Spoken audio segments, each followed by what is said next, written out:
지하철 등 대중교통에서 개인형 이동장치를 들고 탑승하는 모습 쉽게 보실 수 있을 겁니다. 개인형 이동장치 보급이 늘어나는 만큼 배터리로 인한 화재 발생도 늘어나고 있는데요. 네, 하지만 도시철도 안에는 배터리 화재를 진압할 장비가 없어서 대형 인명사고로 이어질 수 있다는 지적입니다. 최혁규 기자의 단독 보도입니다. 한 남성이 전동휠을 들고 헐레벌떡 전동차 바깥으로 뛰쳐나옵니다. 폭발로 번쩍이는 불똥과 함께 이내 승강장은 연기로 가득 찹니다. 전동휠의 리튬이온 배터리에서 불이 난 겁니다. 영무원을 불러 소화기로 불을 꺼보지만 역부족입니다.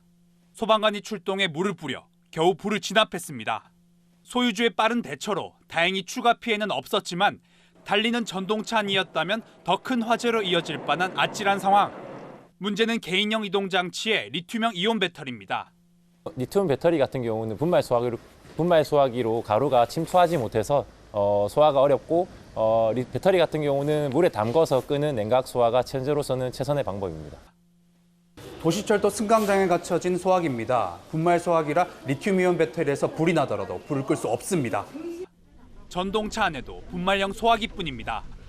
물로 가득 찬 수조에 담가 불을 끄는 게 최선이지만 승강장에는 물을 뿌리는 소화전이 전부입니다.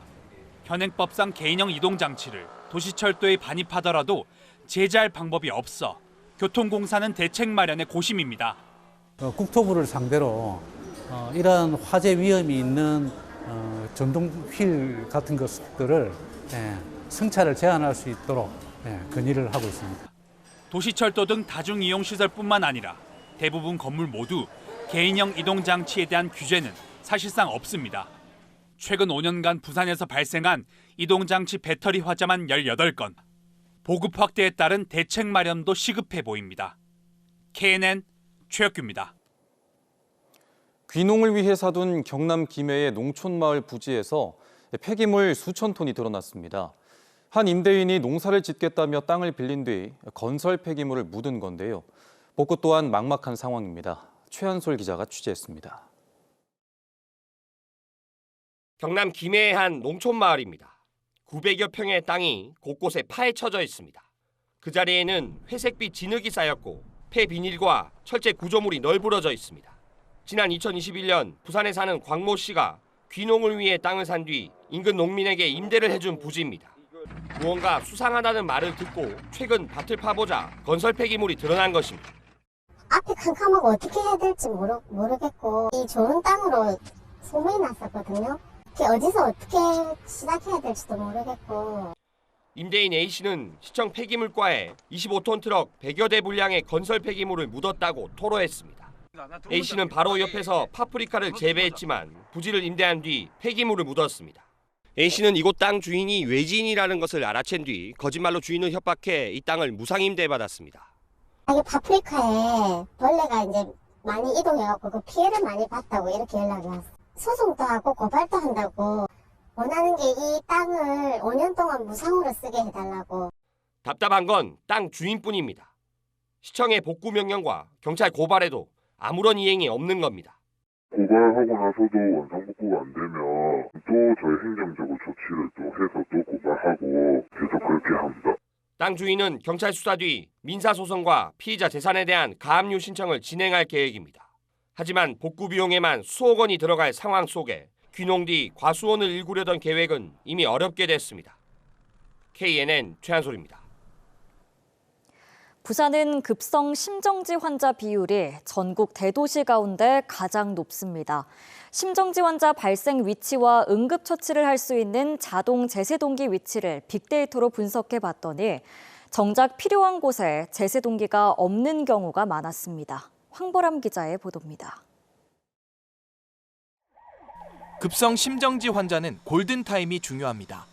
4분 안에 자동 제세동기를 사용하면 생존율은 80%까지 올라갑니다.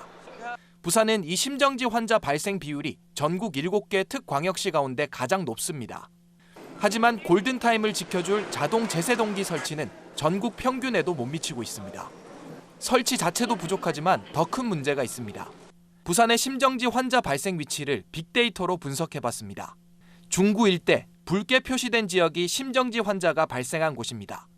노란 원은 현재 자동 제세동기가 설치된 곳에 반경 100m를 나타냅니다. 그런데 제세동기 위치와 심정지 환자가 발생하는 곳이 겹치지 않는 경우가 많습니다. 정작 제세동기가 필요한 곳에 없다는 겁니다. 특히 심정지 발생이 많은 주택가 지역에 제세동기가 부족합니다. 우선순위를 분명히 이제 잡고 보급을 할 필요가 있을 것 같고요. 심정지 환자가 많이 발생하는 지역인데 이제 제세동기가 커버하지 못하는 지역들 중심으로 보급하면 여러 가지 이제 지표들을 관리할 수도 있을 것 같고요. 이곳은 부산 연제구의 한 편의점입니다. 부산시가 접근성을 높이기 위해 전국 지자체 가운데는 최초로 이 편의점에 제세동기를 설치하기 시작했는데 지금까지 모두 31곳에 설치됐습니다. 편의점은 24시간 문을 열고 주택가에도 많이 있다는 장점이 있습니다. 부산시는 이번 빅데이터 분석을 활용해 편의점 등의 제세동기 추가 설치에 나섭니다. 올해 81개 더 추가로 설치할 예정에 있는데 그거는 좀 전에 이제 구군에서 올라오는 자료를 가지고 저희들이 설치를 했는데 빅데이터를 활용한 자료가 되면 좀 더 시민들이 필요한 때 사용할 수 있는 그런 기회가 되지 않을까. 또 제세동기 사용법 등에 대한 응급처치 교육을 시민 6만 5천 명을 대상으로 확대할 계획입니다. KNN 황보람입니다. 지난해 부산 중구의 합계 출산율은 0.31명으로 전국 꼴찌를 기록했습니다. 심각한 저출생 기조에 부산시는 올해 4조 7천억 원 넘는 예산을 저출생과 고령화 정책에 투입하기로 했는데요. 그런데 그 속을 들여다봤더니 저출생과 전혀 상관없는 예산이 허다했습니다. 조진욱 기자의 보도입니다. 과거 동네 부사의 이야기를 현대에 맞게 재현한 마당극입니다. 동네 읍성 축제의 일환으로 매년 2천만 원의 예산이 듭니다. 그런데 이 마당극, 알고 보니 부산시의 저출생 극복 대책 중 하나였습니다. 부산시는 올해 저출생과 고령화 관련 대책으로 4조 7천억 원을 투입하기로 했습니다. 저출생 관련만 380개인데 그 속을 들여다봤더니 거품이 많았습니다. 사상구와 순천시의 청소년 교육 캠프부터 4차 산업 대비 소프트웨어 교육, 청년 주간 운영 비용까지 저출생과 연관없는 사업 투성입니다. 특히 북구청 전 직원에게 매년 지급되는 수십억 원의 복지 포인트를 저출생 극복 예산으로 잡았습니다. 저출생과 비슷해 보이면 이유도 따지지 않고 관행적으로 관련 예산에 포함시켰기 때문입니다. 자료 제출에 신중하지 못한 면이 있는 것 같은데 앞으로는 주의를 기울이도록 하겠습니다. 임신과 출산 같은 직접적인 저출생 지원만 나열한다면 주요 선진국의 절반 수준으로 열악합니다. 저출산 예산은 모자랐다는 게 어떻게 보면은 팩트입니다. 시시비 가려야 되는데 그걸 가리지 못한 게 조금 미성인 것 같고 젊은이들이 애를 키우기 좋은 근본적인 대책이 필요하지 않겠느냐. 관할 구청도 예산을 취합한 부산시도 뻥튀기란 걸 알았지만 사실상 묵인해왔습니다. 지난 15년 동안 국내에 투입된 저출생 예산은 280조 원. 보여주기식 부풀리기가 아닌 저출생 정책에 대한 전반적인 재검토가 필요해 보입니다. KNN 조진욱입니다. 봄의 시작을 알리는 매화가 이번 주말이면 만개할 걸로 보입니다. 매화 축제가 열리는 양산 원동에는 상춘객들의 발길이 이어지고 있습니다. 이 소식은 김동환 기자가 보도합니다. 낙동강변 철길을 따라 매화숲을 이룬 양산 원동면입니다. 눈송이 같은 매화로 하얗게 물들고 있습니다. 예년보다 일주일가량 빨리 꽃이 피기 시작하면서 마음 급한 상춘객들의 발길도 이어지고 있습니다. 바다 밑 보니까 매화향이 흩날리고 또 밑을 보니까 쑥들이 이제 딱 나왔네요 보니까. 그래서 완전히 봄이 왔구나 하는 생각이 들었어요. 산비탈과 도로변의 매화나무에도 꽃이 피기 시작하면서 70%가량의 개화율을 보이고 있습니다. 원동 매화 축제가 시작되는 주말이면 만개할 것으로 보입니다. 봄의 시작을 알리는 꽃 축제를 앞두고 지역민들은 손님 맞이 준비에 설렙니다. 지금 이 매화 군락이 원동면 전체에 다 있거든요. 구석구석에 정말 좋은 매화들이 많습니다. 뭐 능수 매화도 있을 수 있고요. 또 아니면 설중매도 있고 이런 것들 안내를 저희가 충분히 해드릴 거니까. 양산 원동 지역의 매화나무 군락지는 67만 제곱미터, 고사 우려가 있는 나무들을 살리기 위한 매화 가꾸기 사업이 꾸준히 추진되고 있습니다. 양산시는 축제 기간 10만 명의 관광객이 몰릴 것으로 보고 임시 주차장을 확보하고 행사장, 셔틀버스 운행 등 교통과 안전 대책을 점검하고 있습니다. 10만여 명을 넘을 것으로 예상되는 우리시의 대표 봄꽃 축제입니다. 관광객의 교통 편의를 위해 원동역을 정차하는 열차 상행 및 하행 16편을 정차하였으며 올해 원동 매화축제는 이번 주말부터 오는 17일까지 쌍포 매실마을 다목적 광장과 원동역 일원에서 개최됩니다. KNN 김동환입니다. 얼마 전 선거구 획정을 통해 새롭게 등장한 부산 북구 을 선거구에 여권의 관심이 뜨겁습니다. 최소 7명 이상의 후보들이 마지막 남은 공천장에 도전하고 있습니다. 김상진 기자가 보도합니다. 부산 북강석 갑을이 강서구, 북구 갑과 을로 쪼개진 가운데 국민의힘 공관위는 북구 갑의 서병수, 강서의 김도읍 의원을 각각 공천하고 북구 을은 공모를 진행했습니다. 최소 7명의 후보가 접수한 것으로 확인됩니다. 박성훈 전 해수부 차관, 이수원 전 국회의장 비서실장, 전성하 전 부산시 투자유치협력관 등은 다른 지역에서 공천을 못 받았지만 경쟁력이 높다고 평가받아온 인물들입니다. 분명히 아쉬운 점이 있지만 시스템 공천을 저는 신뢰를 하였고 북구 을이 분구되어 나오면서 새로운 선거구가 생겼기 때문에 이것에서 최선을 다한다면은 손상용, 이혜영, 정규룡, 재호수 후보는 기존 북강서 갑이나 을에 도전장을 낸 현지파들입니다. 누구보다 북구 사정을 잘 알고 있습니다. 저는. 그래서 어떤 게 우리 주민들이 필요하고 어떤 게 우리 주민들이 불편해하는지를 저는 누구보다도 잘 알고 있다고 자부합니다. 공관위는 일부 경쟁력 있는 후보들에게 마지막 기회로 북구 을 도전을 제안한 것으로 보입니다. 하지만 송숙희 전 사상구청장처럼 제안을 거부한 사례도 있습니다. 북구 을은 기존 지역구인 김도읍 그리고 인접지역 후보인 서병수 의원과 시너지 효과를 낼 수 있는지 여부도 공천의 중요한 기준이 될 전망입니다. 민주당에서는 일찌감치 공천을 받은 정명희 전 북구청장이 경쟁자를 기다리고 있습니다. 마지막 한 장 남은 본선행 티켓을 잡기 위한 북구 을 여권 예비 후보들의 경쟁이 뜨겁습니다. 서울에서 KNN 김상진입니다. 창원 성산과 의창 선거구에서 야권 후보 단일화가 추진됩니다.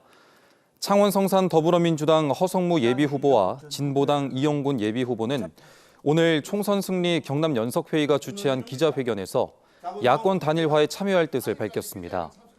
하지만 녹색정의당 여영국 예비후보는 오늘 회견에 반발하고 있으며 다음 주 입장을 공개하겠다고 밝혔습니다. 또 창원 의창 선거구의 더불어민주당 김지수 예비후보와 진보당 정혜경 예비후보는 경선을 치러 후보를 단일화하기로 합의했다고 밝혔습니다. 오늘 낮 1시 반쯤 부산 사하구 다대동의 한 도로에서 20대 남성이 나체로 활보하다 경찰에 붙잡혔습니다. 경찰은 이 남성의 신병을 확보해 응급 입원 조치하고 공연 음란죄 혐의 적용을 검토하는 한편 마약 투약 여부 등을 조사하고 있습니다. 오늘 아침 7시쯤 진주시 이반성면의 한 버섯 농장에서 불이 나 하우스 8개 동 등을 태웠습니다. 이 불로 소방서 추산 2억 800만 원의 재산 피해가 난 가운데 경찰과 소방당국은 정확한 화재 원인을 조사하고 있습니다. 구치소에서 나가면 피해자를 찾아가 보복하겠다고 협박한 혐의로 재판에 넘겨진 부산 돌려차기 사건의 가해자 30대 이모 씨에 대한 첫 공판이 열렸습니다. 부산지법 서부지원에서 열린 공판에서 이 씨는 혐의를 부인했지만 피해자는 명백한 보복 협박으로 이 씨가 아무런 반성도 하지 않고 있다고 말했습니다. 이 씨는 돌려차기 사건으로 대법원에서 징역 20년을 확정받아 복역 중이며 구치소에서 보복 협박을 한 혐의로 또다시 재판을 받게 됐습니다. 현재 둘째, 넷째 주 일요일인 부산 지역 대형마트 의무 휴업일이 이르면 오는 5월부터 순차적으로 평일로 바뀝니다. 부산시와 16개 구구는 오늘 안덕근 산업통상자원부 장관이 참석한 가운데 간담회를 갖고 의무 휴업 평일 전환 계획을 발표했습니다. 동구, 사하구, 강서구, 연제구, 수영구 등 5개 구는 5월부터, 나머지 11개 구구는 7월부터 의무 휴업일이 평일로 바뀝니다.